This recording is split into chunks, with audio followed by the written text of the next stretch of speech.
don't want to do injustice to their introduction, so I want them to come and have a seat so they can tell us about themselves as we go.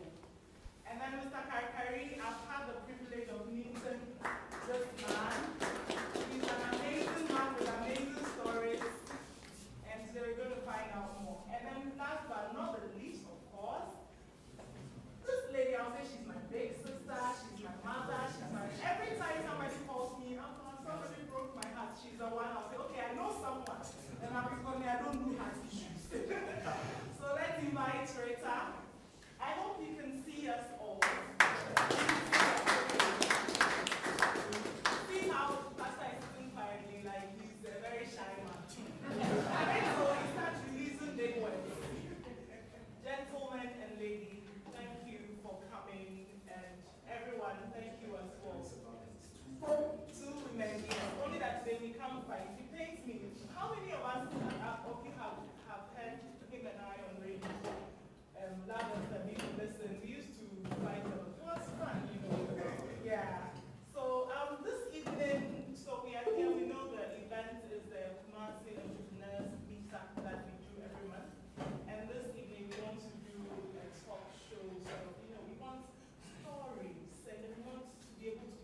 If you look at my businesses, her name is attached to my business. Our food juice is called E-Juice. She's called Eunice. Oh, okay. And our consulting, we call it Infant Consults. We kind of work together. She has a banking and finance background, I a business background. We've been working together over the years. Okay. That's amazing. I have a follow-up question, but I'll let you rest for now. So that, hi, Pastor. How are you? How is your beautiful wife? Pastor has the most adorable family. You meet his boys. You see how Pastor is cute like that. They are cute. Okay, Pastor, so please. I'm Mark Branham David. I'm a pastor.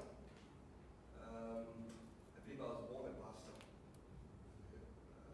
From my youth, I have seen the hand of God and the grace of God to function and operate in most of the giftings from my very youth as a young boy. But one other aspect is also the sense of business that could never die. I remember as a very young man, my dad would give me money for projects or programs. If I organize an event, he would tell me if I make a loss, I have to pay him back the money. If I make profit, it is mine. So he made it possible that the only time I have peace of mind from him was to succeed at it.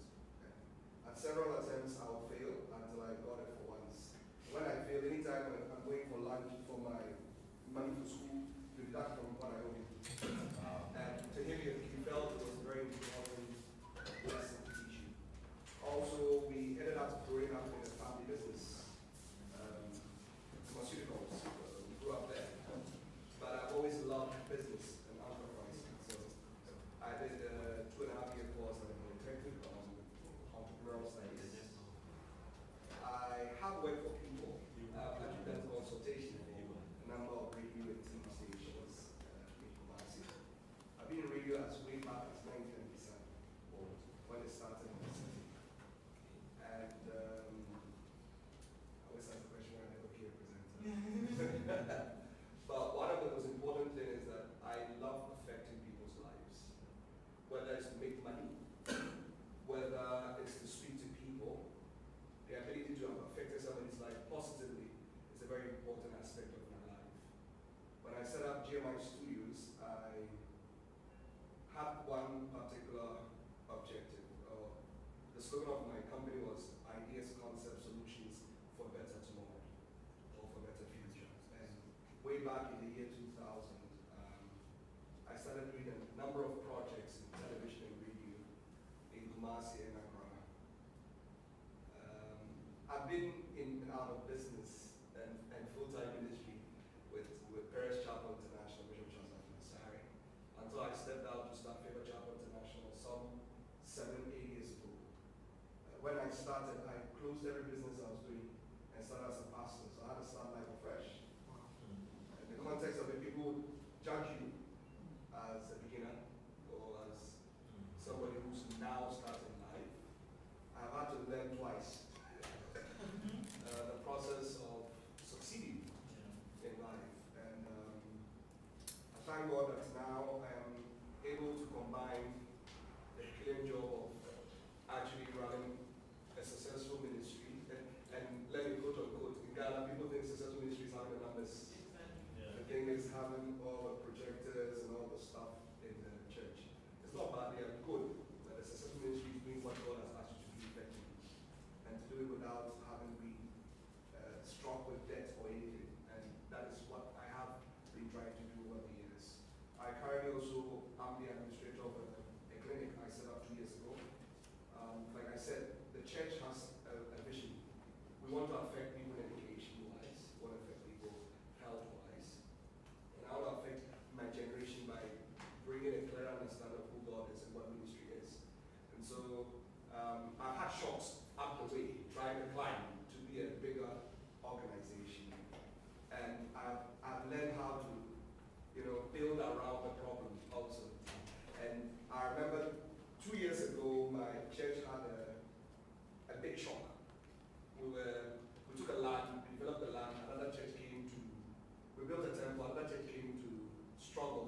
time, I was also training entrepreneurs. I am not affected by numbers. I'm driven by the visions God gave me at night. And I pay what God tells me to do. God drives me. My energy is in God. It's not in physical things I see. And so within those 2 years, we reached the world with 6 people. Now we're more than 6, I'm sorry. We reached the world with 6 people. We've been able to start up a clinic. We revived GMI Studios. I believe the sky's the limit. I won't mention the next project I'm working on, but I really want to affect my generation. It's not easy doing that, being an entrepreneur and a pastor. And I'm married to a medical doctor. So that means that she hasn't got time, I haven't got time. And we have 3 boys. So that's the story of my life. Thank you. Thank you. I will come to you also later, but I want to clarify first. You mentioned that your wife is your business partner. Personally, I am terrified about even doing business with my friends. Sometimes even when they owe you and they don't pay, you know the tension. Now this is your wife, somebody you are home with, and then at work. Sometimes you have arguments with your colleagues, so I'm sure you do have your own arguments at work. How are you able to, no, let me put it this way, does it affect your love life? Like if you have a heated argument, no, let's buy 10 bucks of rice, no, let's not, then you argue. When you come home, does it affect your love life? All right, thank you. First of all, you need to be able to plan it if you're going to go it that way and set parameters for it. Now, in our home, we have an office at home. So even when we want to address business, you have to get to the office to address it. We don't discuss business issues in the bedroom. That's something we should learn. Yeah. As need help.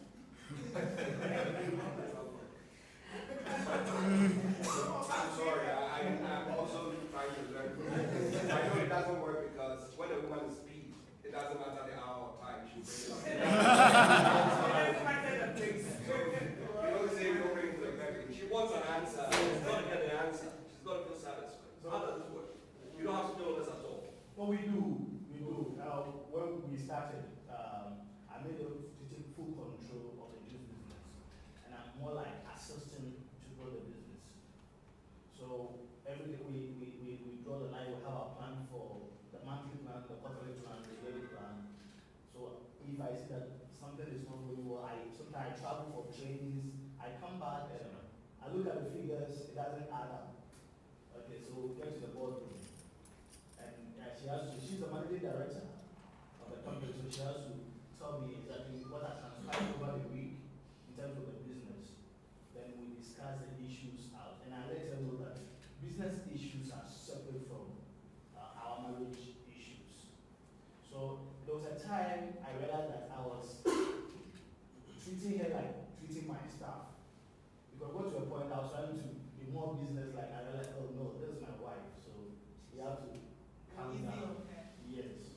So we have to sit down and say, okay, what we are going to do when we come home, after the case, we take them through their studies, we get to the office, we discuss all business issues. When we get to the bedroom, we don't discuss business issues. All other family matters we can do there, but we don't bring up family. And business issues is a policy we have set for ourselves.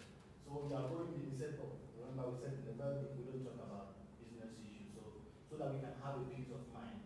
Otherwise, it affects your love life. Yes, because you're always asking questions, but you need to be able to draw the line clearly for each one of you, so you can know where any person is going. And I realized that I need to be able to let her have more control of the business. Because if I want to take control, and want to control her in addition to the business. So for me to have a peace of mind, I let her take full control. So I concentrate, the businesses are free. So I provide that supporting role. Though I do most of the administrative work, most of the planning for the business, the financing and all that, but I let her have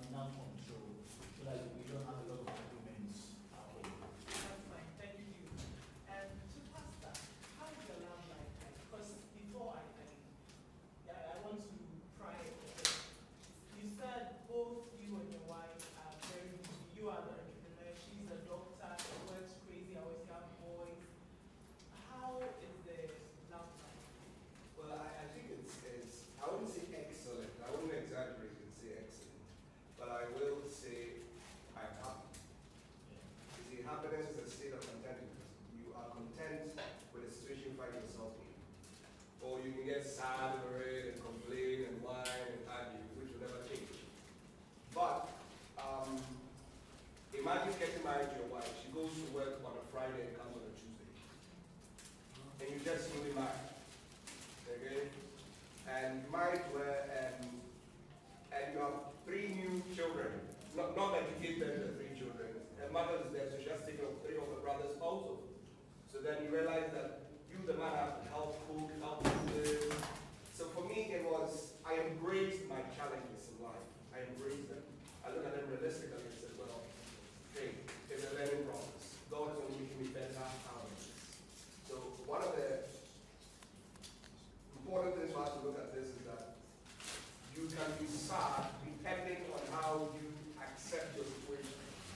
You can be like a little boy who's asking the mother, I want a coffee. And he says, it's about to be a night, and he's crying, I want coffee. He's crying and he's jumping up and down. You can do that with your life and mess up your whole marriage. Or you can adjust. And the last successful marriage, adjusting. You see the problem, you adjust. She wants to do a professional course to get a degree. You were there. When I married my wife, she was in a mathematical school. She's a specialist now. She's now doing her consultancy. Now, you understand what I'm trying to say? The mere fact that I want to pursue my dream as a pastor doesn't mean that dream has to be consulted. So I make sure I will adjust no matter the circumstance that I find myself. So I find myself very happy and I have no issue. Thank you very much. Now to the main subject of today's discussion. What would you recommend? Rita, you have been a counselor forever. You're always counseling a lot of, especially youth and some of us who are like this. What would you advise if, say, a 24-year-old came to you, he's just about starting his business and has found somebody that he wants to spend the rest of his life with? Would you advise them to hold on and let the business, find its feet, or, focus on the lab? Which would you say should come first? A lot of times we get into a phase, but I always thank God, Jesus is always there to guide us. You need to pray and know exactly where to go. Now, a lot depends on you, the individual, and your goals and what you want to achieve. For me, I told myself I will not get married till I get a job. Because I want to be able to support my husband, whoever I was going to marry. So, anybody who comes my way, I'll let you know. I'm not working now, so I'm not ready to go into any serious relationship leading to marriage, because I want to get a job first. Because I've seen, from experience, I've seen a lot of relatives and friends and other people who had rushed into marriage and then they suffered later.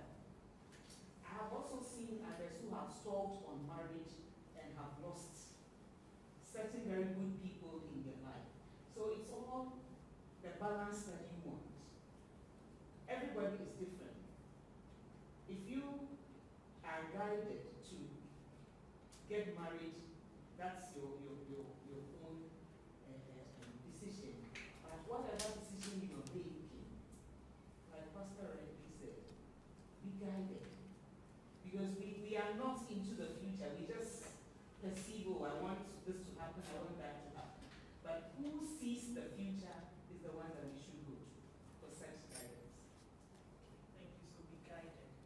Finally, same question. Would you say love before entrepreneurship, or let's say business, or business before love? All right, both ways works depending on each person's case. For me, I started, our first business field based roughly, I and something. It was about 10 years ago. Our first business, and we got married when my wife was a national service personnel.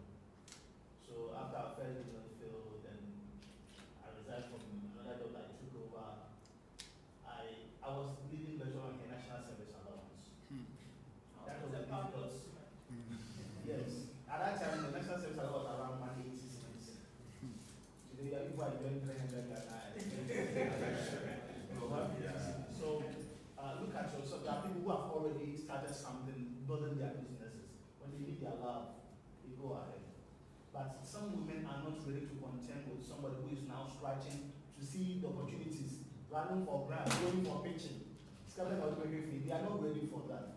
But she understood where I was coming from.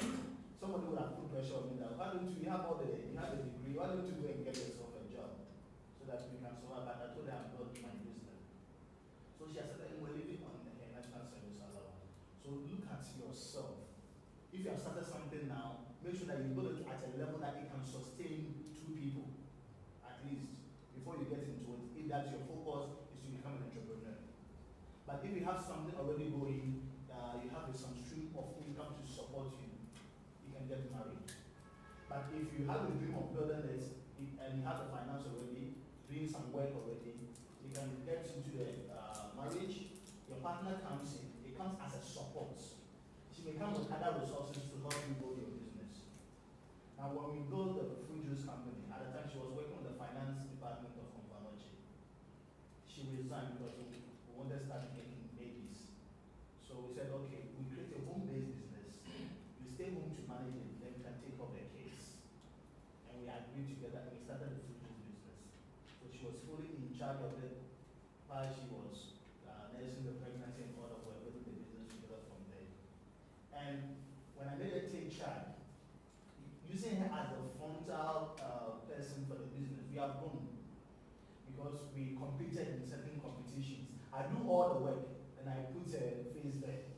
And she goes, I train her, she go defend, and we are there. We've won 3 awards, 1 international, 2 local awards, all raising some tight amount of money, all with her. She has when she goes, she's able to defend it. So her coming in has helped our business to grow. So both ways work, but assess yourself that you have the financial resources to cater for another person before you can be able to jump into it. Thank you.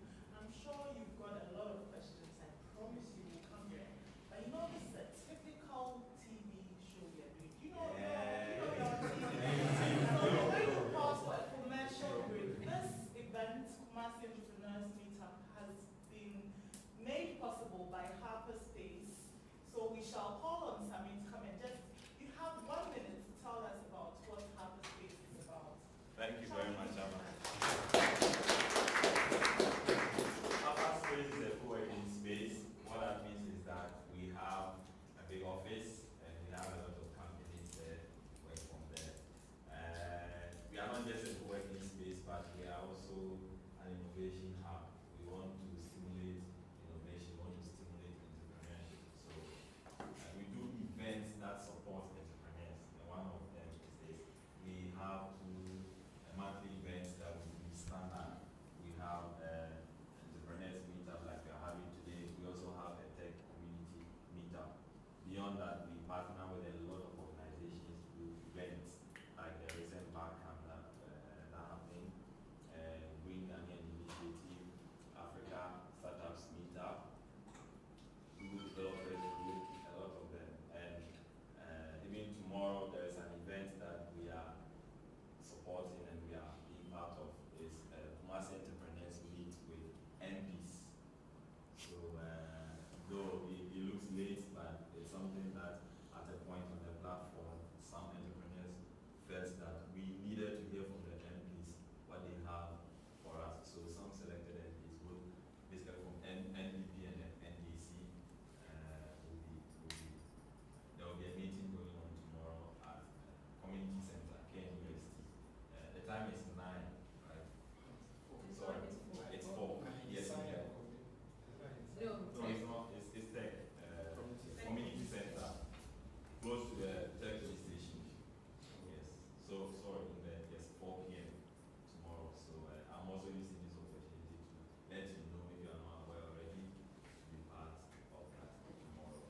So that's HapaSpace. We are here. We are also running a program now called HAT, and it's basically for people who have some ideas they've started, and we are helping to really shape up their ideas, providing resources such as office space, internet, training, and a host of other things. So basically, that's what HapaSpace does. If you have any idea or you're into anything and you want support in any way, let's see, let's talk. If you are not part of our platform, please, I'll just shoot my number on the board. You can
then you see the information and you register. God willing, tomorrow I have to close the registration because as you can see, the space is not very big, so we don't want to take a lot of people. You don't want to come in, there's no food because somebody who didn't register has taken your food, right? Yeah, so, so I'm going to close it tomorrow. So if you want to be part, come and let's network. As an entrepreneur, you know how important it is to network. So if you want to be part, it will be a pleasure to have you. So now back to our discussion, Reverend. What would you say, love before business or business before love? Well, I believe that every person should build a business first. You see, history has taught us lessons that are important for us to ignore. Success is in stages.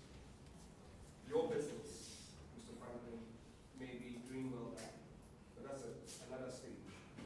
As it goes through the roof, you call it higher profits, it can mar your marriage. Well, I've been in business for a while, and I've been in business with my wife also. And I believe the next business I'm setting up alone.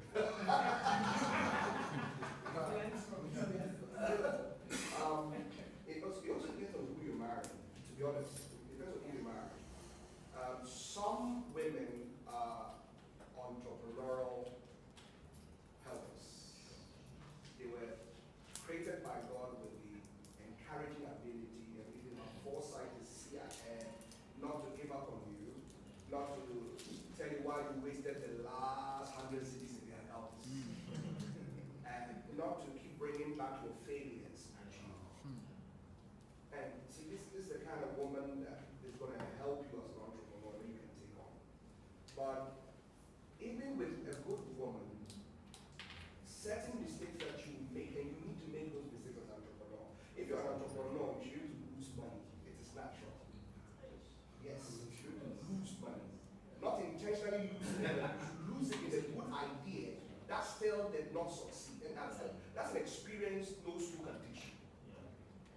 The school of life teaches you that, and you go out there, you are successful.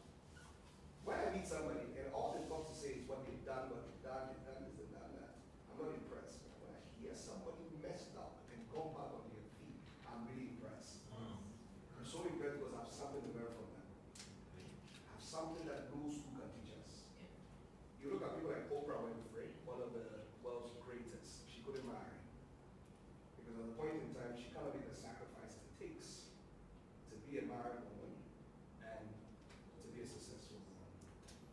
If you look at Ghana, let's count about 100 entrepreneurs. You find 50 of them divorce and remarry, or their wives die and then remarry. Either the women died out of heartache from decisions that were in our social economic status, she went to her husband, she'll tell you, it is not an easy action. I mean, it's not. You see, we are so linked as our family members, we need help, brothers, we need help, and so you bring them to the business, they come to mess it. You don't know how to solve the matter.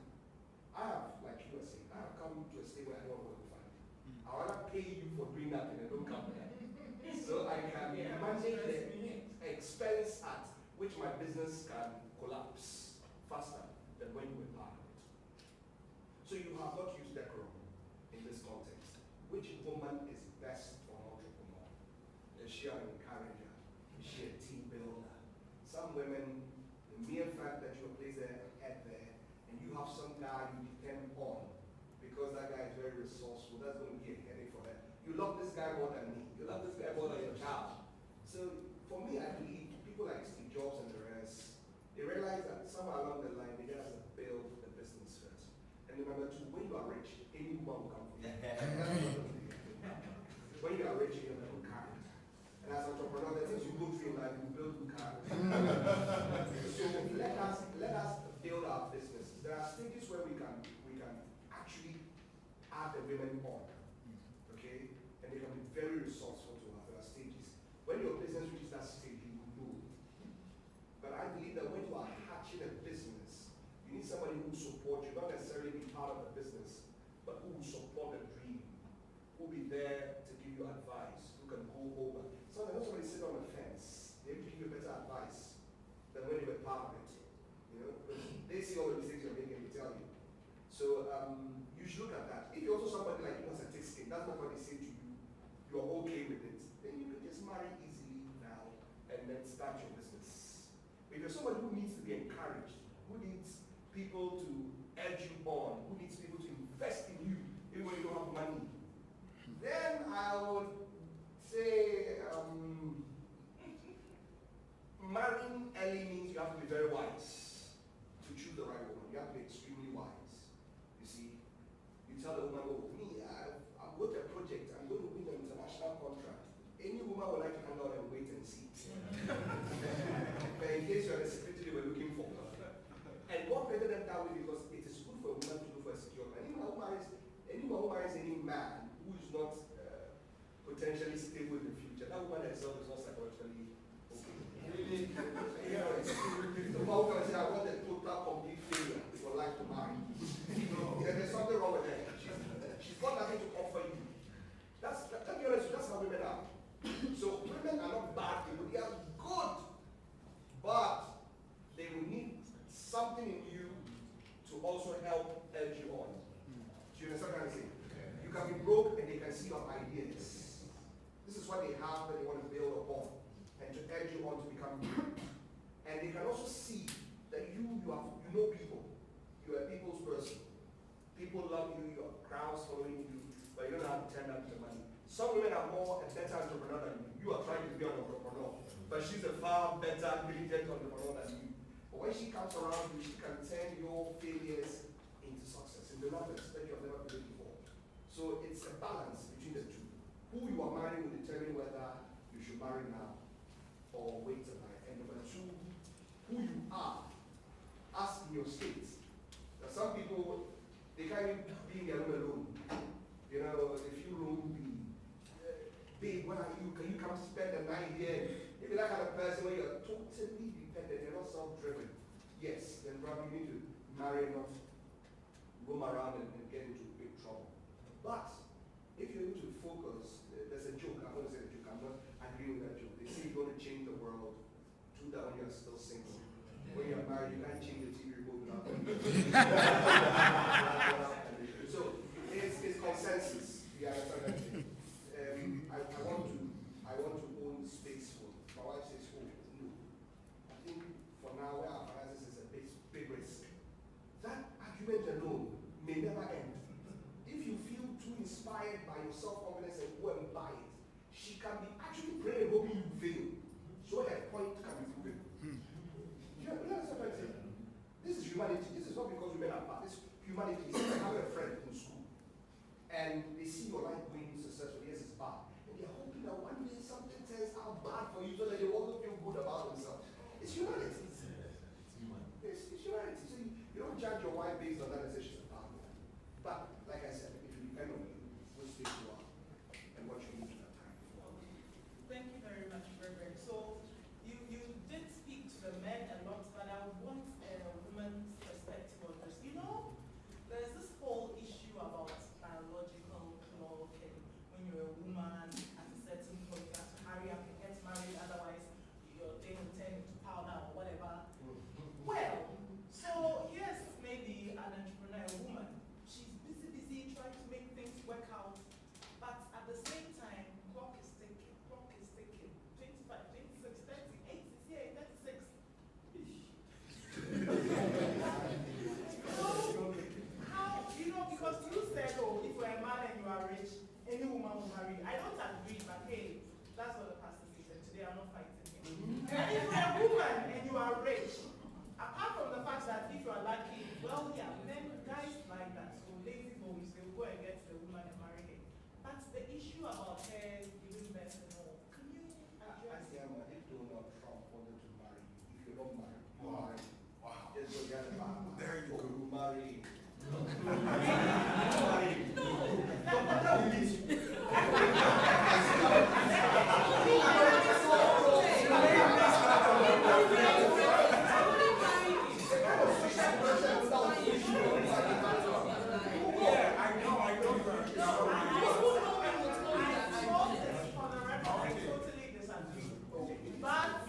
But Pastor has been speaking to a lot of different women, and I'm sure in the whole world, like one of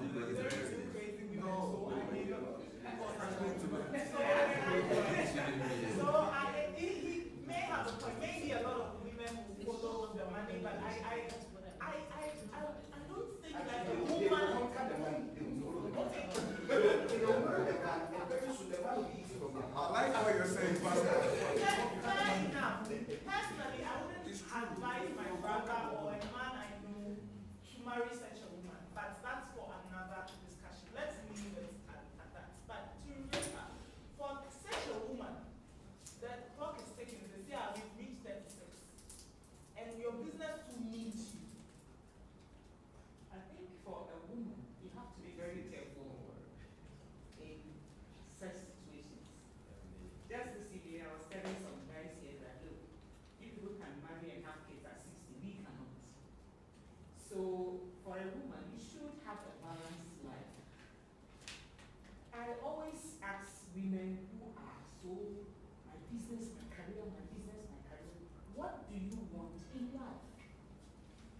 You won't wait till 36 and you want pastor to stop eating and fast and pray for you.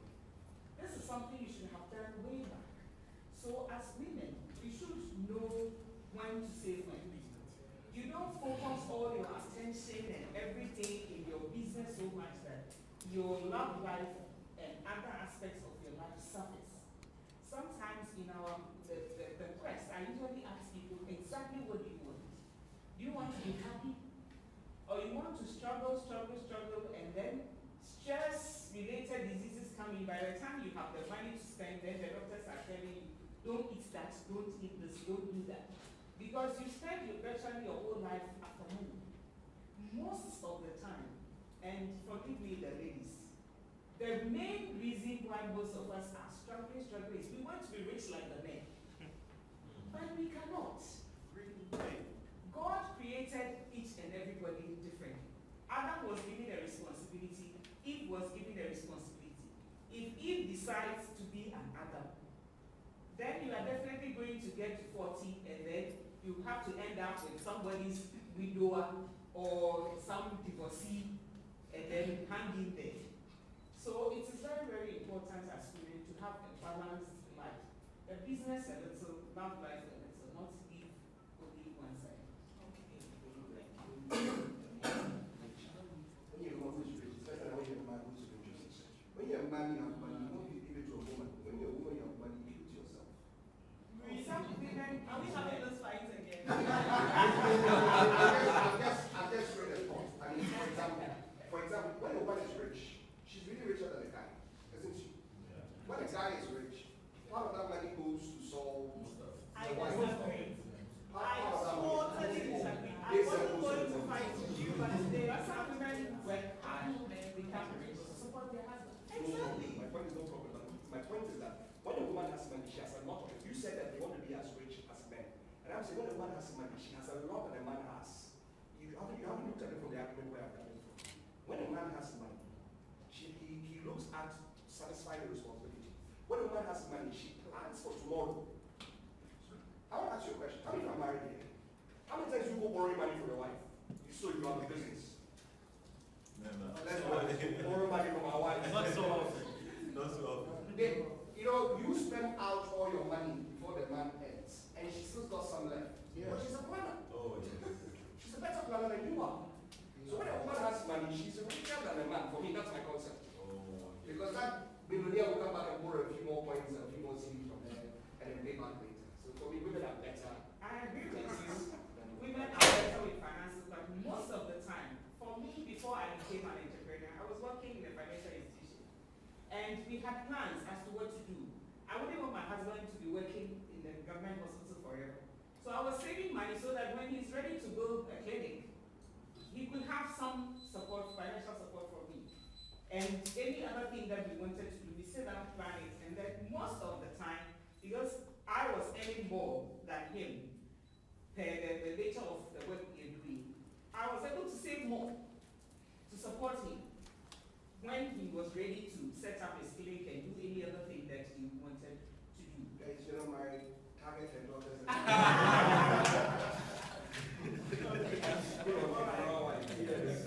Okay.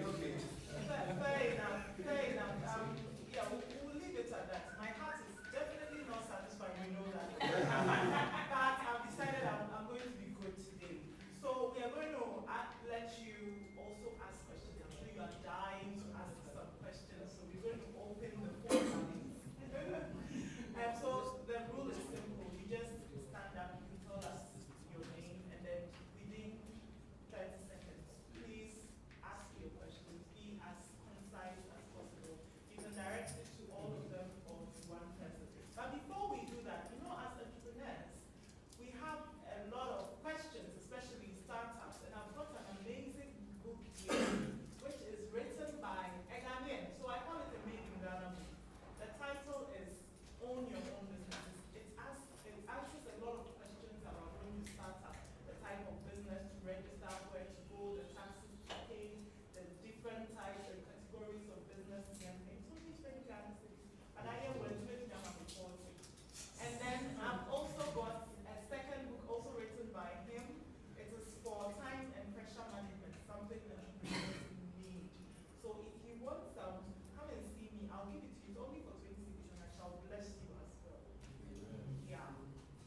I was working, I planned, even whilst in school, I was building my finances. So I was saving my student loan, half of it, into EPAC and M-Fund. So even at my national service, I was fortunate I was posted to a rural area, northern Volta. When I got there, a very remote area, that's still good, but what I said I would go. When I got there, fortunately, I became a service person at the same time, deputy finance officer for the district assembly. I was receiving two income, my national service allowance plus a salary as a deputy finance officer. All those times I was building my financial capacity for all those, for my marriage and all that. So I had enough resources for my marriage. So that's actually. That's how you was able to marry. Yeah. Thank you. Any other? No, what's the motive of the question? Because it was like he didn't have anything, and then the parents allowed him. The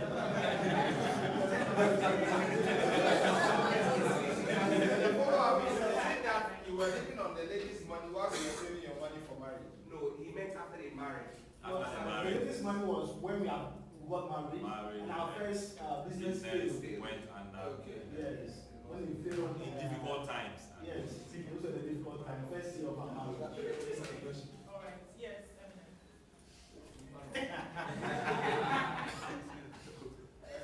I've heard of, should I say, a good woman, or what you should look out for and all of that. Somebody who is encouraging and all of that. Can't you look out for all of this and still not get it right? That's the question. Can't you look out for all these parameters you are talking about and still not get it right? With whoever you said to it's to any of you. Probably I will say something first. First of all, you can get it all about yourself. Most of people look at the other person, we don't look at ourselves. Sometimes your attitude is what is not making it work. So after you get it all right, ask yourself, are you also all right? So that way it will work out. Okay. Let me say that you can look for all these qualities in a woman, and the marriage still may not work. You see, the whole idea is also your temperament. You see, there is compatibility. If you are not, probably you're a sandwich, you're always high, outgoing in the rest, and you think on your feet, you don't like careful planning and stuff like that. It's cool. But you probably marry somebody who is probably the same like you and carries all these good qualities. Because she's also a sandwich, she can easily encourage you, but she can also be easily broken like you are. And you see, shocks that you go through your life, the shocks you went through. Initially, it brought him to discover a deeper love for his wife. Though he loved his wife and he married him, in the process where they were suffering and one provided, he bonded with the wife better than he did now. That was a basic foundation for a man. So you find yourself probably looking at the opposites of these temperaments, working better than the similarity of these temperaments. You're a sandwich, you're a sandwich. You guys are making all the mistakes you can make. And when one decides to correct the other, he's going to take offense and not be able to see it as a correction. So you also have to look at your temperament. See, marriage is not meant to be between the two of you seeing each other and marrying. You have counseling, assistance, and prayer.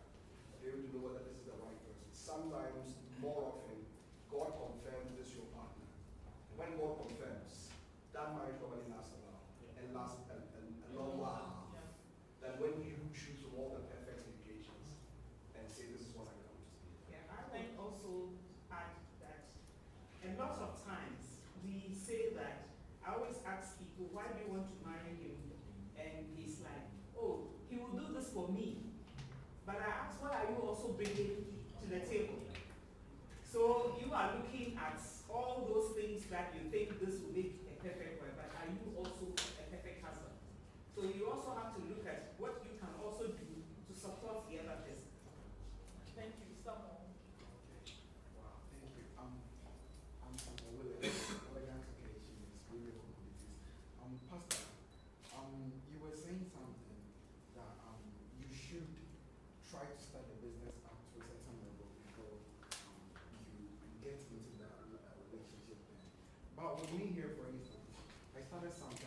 failed miserably. So I wanted to get up. That was when I met my lady, when she came in and helped me really rise up to a certain level. And you said something as well that you handed something to her, she failed. Maybe she shared some losses and you wanted to start things alone. Don't you think it's also going to affect your love life when she starts to see you trying to start some things alone without her name on the bill or something? It's also not going to create something to your love life or something. Thank you. Okay, I didn't say it is me. I'll give you an example. I didn't say it's me. But to answer you, you're failing and meeting that person probably was God's plan to let you meet somebody who's meant for you. So sometimes God himself will cause that failure, so you discover the person. Because if you have been very, very successful, probably be using girls. Right? So it depends on who you are. God normally knows who you are, and he sets you up for the advantages. Joseph was set up for a destiny where we all enjoy. You know, so God put him what he had to go through. But there should be clarity. If your wife knows you're such a person, you make money, you will it to your children and to her. Women love security. It doesn't matter whether you are leading or they are leading. Once a woman feels secure, that when she saw that 100 million check go through your account, a greater part of that went to the children's savings, and she doesn't care whether you are the one leading all the business.